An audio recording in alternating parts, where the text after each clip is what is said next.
오늘 말씀의 제목은 바벨론의 최후입니다. 바벨론의 최후.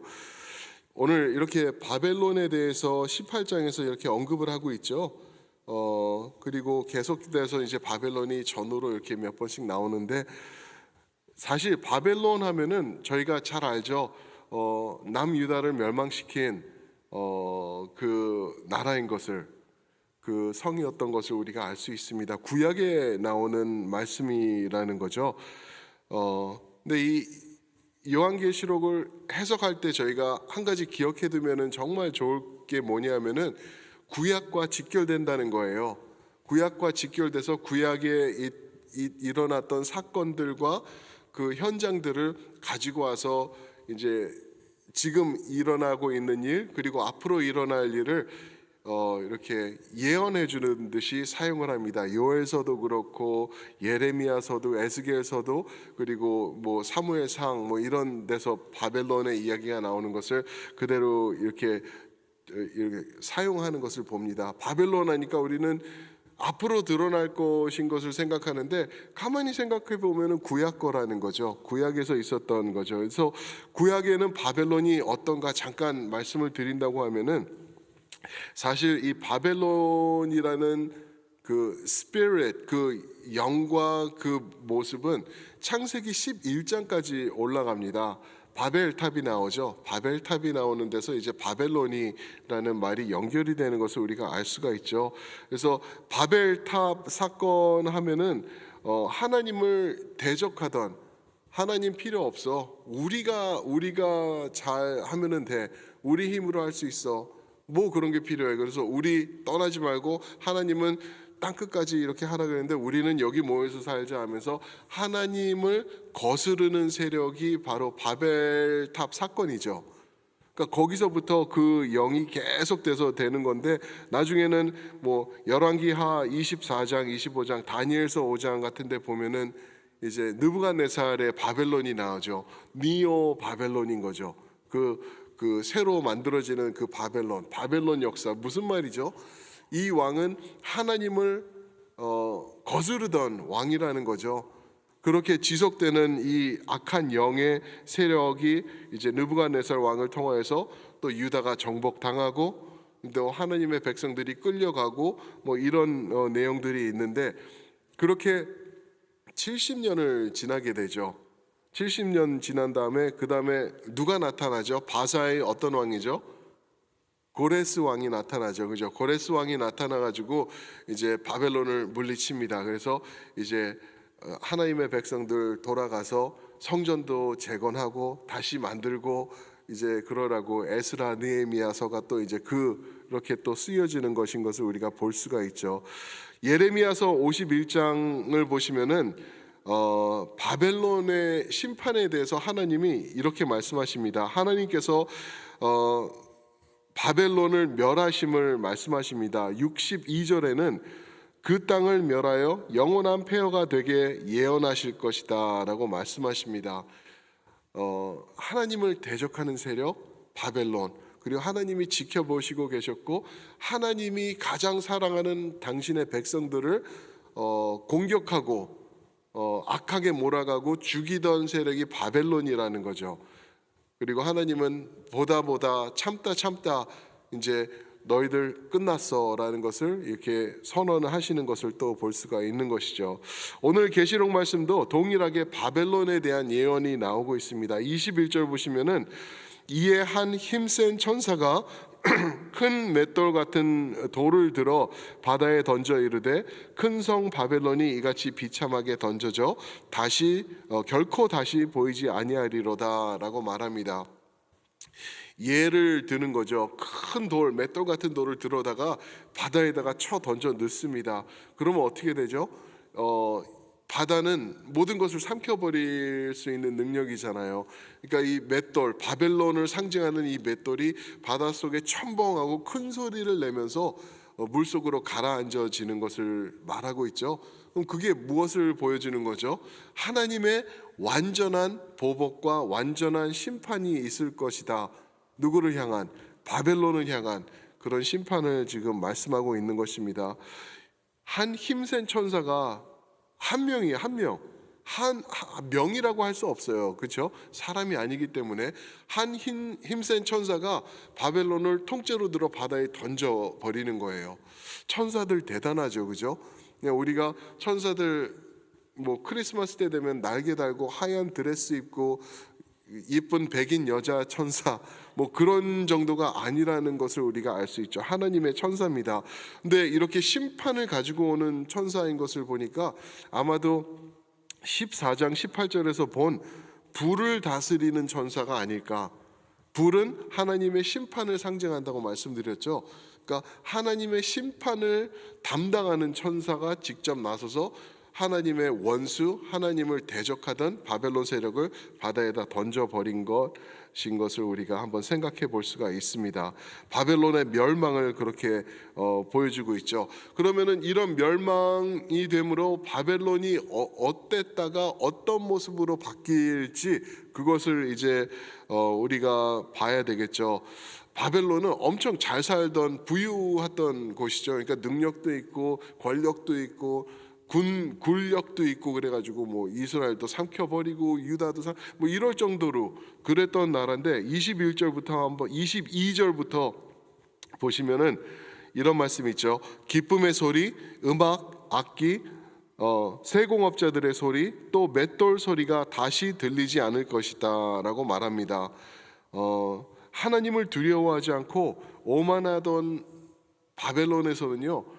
많은 부유함이 있었기 때문에 부유하면은 사람들이 무엇을 쫓죠? 당장 먹을 게 없으면은 의식주에다가 집중을 하는데 이제 부유하고 많은 것들이 있고 그러면 예술 쪽으로 항상 나가는 것을 볼 수가 있죠. 그죠? 그 배고픈데 예술에 집중 못 하잖아요. 그런데 여기서는 음악이 있었고 그런 악기들이 있었고 이런 세공업자들은 그 바벨론에서 부유함을 누릴 수 있도록 세공업을 하는 게 많이 발전돼 있었던 것을 우리가 볼 수가 있죠. 그러니까 잘 먹고 잘 살던 나라예요. 아마 지금 미국과 같은 모습이 아닐까. 아니 지금이라고 하기보다는 한 20년, 30년 전의 미국의 모습이 아닐까. 그러니까 모든 것들이 발전하고 할리우드이 난리가 나고 뭐 음악이 발전하고 막 이랬던 모습이 있었던 곳이 바벨론이 아닐까. 맷돌 소리가 나지 않는다. 이제 먹을 것도 없어진다는 것을 말하고 있는 것이죠. 그러니까 불을 상징하던 모든 소리들이 끊어질 것이다. 세공업자들이 만드는 소리, 악기와 음악 소리, 맷돌이 곡식을 가는 소리 이런 것들이 다 없어질 것을 지금 말해주고 있는 것이죠. 근데 그뿐만이 아닙니다. 23절을 보시면은 등불빛이 비치지 않을 것이다라고 말합니다. 등불빛이 비치지 않을 것이다. 어둠이 왔는데 내 힘으로 내 능력으로 빛을 밝히던 그러한 능력조차도 이제는 없어질 것이다. 그들 힘으로는 감당하지 못할 것이다 라고 말하고 있는 것이죠. 또 신랑 신부의 음성도 하면은 오늘날도 우리가 무슨 뜻을 의미하는지 알겠죠. 행복한 거예요. 사람들이 세상에서 많은 것을 누릴 수 있는 그러한 그 순간들도 이제는 끝난다라고 말하고 있습니다. 바벨론이 그렇게 잘 나가던 절대 흔들리지도 않을 것 같던 그리고 거만하고 오만해가지고 하나님을 대적하면서 하나님의 백성을 힘들게 하던 노예 삼던 그런 바벨론이 이제 바닥을 치는 것을 예언을 해주고 있는 것입니다. 그런데 더 무시무시한 심판이 바벨론에 임하는데 그 이유가 무엇인지 바벨론의 사악함의 극치의 모습을 24절에서 보여주고 있습니다. 24절 선지자들과 성도들과 및 땅 위에서 죽임을 당한 모든 자의 피가 그 성 중에서 발견되었느니라 하더라.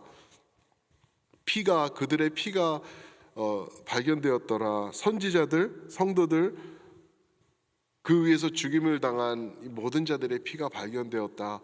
이 사람들이 여기서 뭐 헌혈한 거 아니거든요. 그래서 피가 보였던 게 아니에요. 바벨론이 하나님의 사람들, 선지자하면 하나님의 사람들 대표 아닙니까? 선지자들과 성도들과 또 바벨론의 그 사악함 때문에 죽임을 당한 모든 사람들의 피가 그 성에서 발견되었다. 하나님을 대적하다 못해 하나님의 사람들을 죽이던 바벨론이라는 거죠. 너무나 무섭고 무시무시하지 않나요? 근데 우리가 이럴 때 와, 바벨론이 저렇게 무시무시하다, 피를 흘리게 한다, 두렵다, 잘 산다, 부럽다, 무섭다 이러고 나갈 게 아니라 그 위에서 역사하고 계시는 하나님이 어떤 분이신지 우리가 봐야 되는 거죠.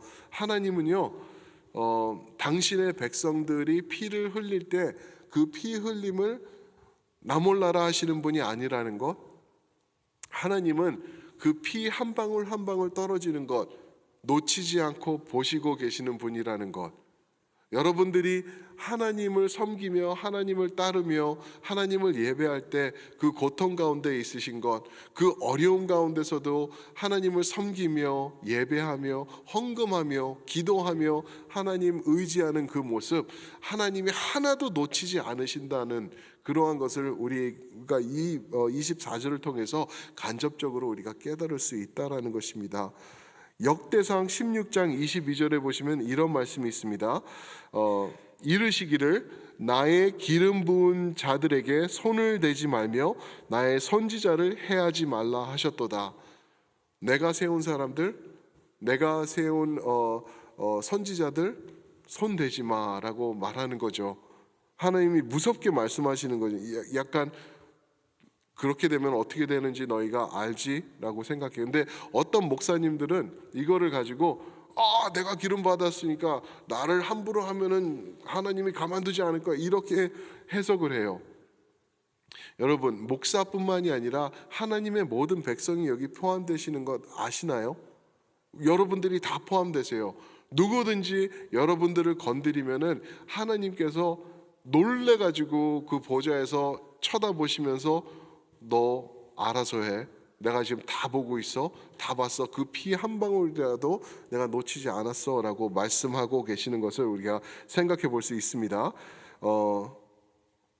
제가 엄청 좋아하는 구절이 또 비슷한 내용이 있는데, 바벨론이 선지자를 죽이며 성도들을 죽이며 그 피를 흘리는 것을 보시는 하나님의 마음이 어떠실까?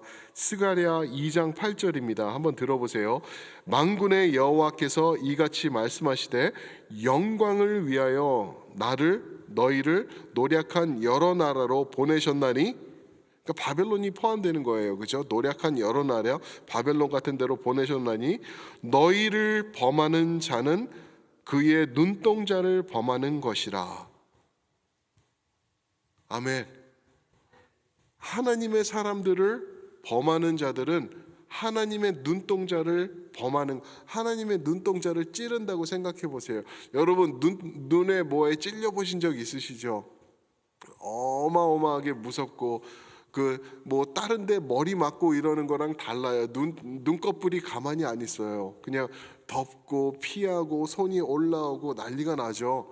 근데 하나님의 백성들을 건드리는 바벨론과 같은 세력은 그 손가락으로 하나님의 눈동자를 찌르는 것 같다라고 말씀하시고 계십니다. 하나님이 절대 점잖게 앉아서 가만히 보고 계시지 않으실 것을 말씀하고 있는 것이죠. 사랑하는 성도 여러분, 그러면은 이 바벨론이 무엇일까요? 바벨론이 상징하고 있는 것이 무엇인지 우리가 좀 봐야 되죠. 바벨론은요, 처음부터 창세기 11장부터 그리고 지금 또 앞으로 지속될 사탄 마귀 세력과 권세를 말하고 있는 것입니다. 바벨론이라 그러니까 이란에서 이라크에서 지금 바벨론, 옛날 바벨론을 이렇게 만들고 있단다 이런 얘기들도 있는데, 그런 겉으로 나타나는 그런 게 아니라 이거는 사탄 원수 마귀의 세력을 말하고 있는 거예요. 여러분들 지금 깨달으시는지 못 깨달으시는지 모르겠지만 여러분들을 대적하는 어마무시한 세력들이 지금 있습니다. 여러분들이 예배하지 못하도록, 예배 자리 나가지 못하도록, 찬양 부를 때 찬양 못 부르도록, 그죠?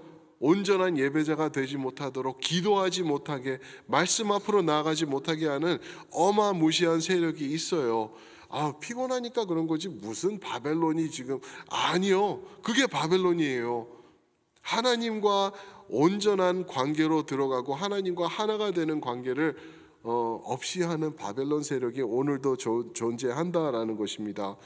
이 바벨론의 세력은 그 먼저 장 17장을 보면은 큰 음녀라고 말합니다. 그래서 17장 보시면은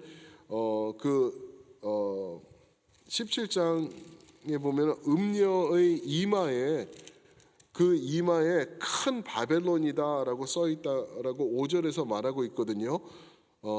근데 이 음녀가 바벨론 음녀가 이 사탄의 세력이죠.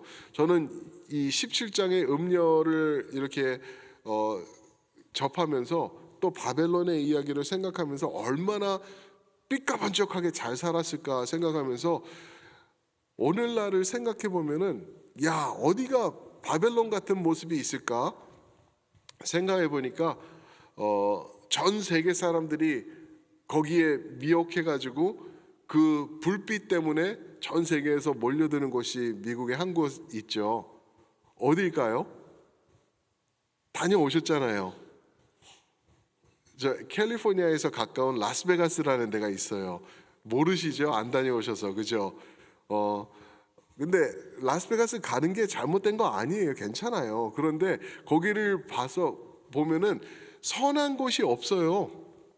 선한 곳이 없어요. 그냥 멀리서부터 밤에 이제 라스베가스를 들어가 보면은 그냥 이렇게 산 너머로 이제 사마귀를 쭉 가는데 이렇게 불빛이 있어요. 그냥 훤해요. 그쪽으로 가면은. 그래서 가다 보면은 빛과 번쩍하죠. 뭐 휘황찬란해요. 얼마나 아름다운지 몰라요. 얼마나 아름답고 조각들이 있고 불이 비치고 막 번쩍번쩍번쩍하고 사람들이 모이고 막 그러죠. 근데 그거는 밤이에요. 근데 아침에 일어나서 라스베가스의 그 메인 스트립이라고 하죠. 거기를 걸어보면은 정말 허망할 정도로 그냥 다 죽어 있고 그 많던 불빛들은 어디 갔으며 그 많던 사람들은 어디 갔으며 이런 느낌이 들 정도로 라스베가스가 그렇죠. 잘 모르시죠? 저는 가까이 있어가지고 가끔씩 가고 그랬어요. 애 데리고 가서 거기서 수영도 하고 놀고 쇼도 뭐 있고 그랬는데 딱 바벨론이 그런 모습이지 않을까 생각이 돼요. 그냥 번쩍번쩍하고 사람들이 모아들고 그러나 그 길에서는 술 취함이 끊이지 않고 유일하게 또 그렇게 길에 다니면서 맥주를 마실 수 있는 곳이 라스베가스예요.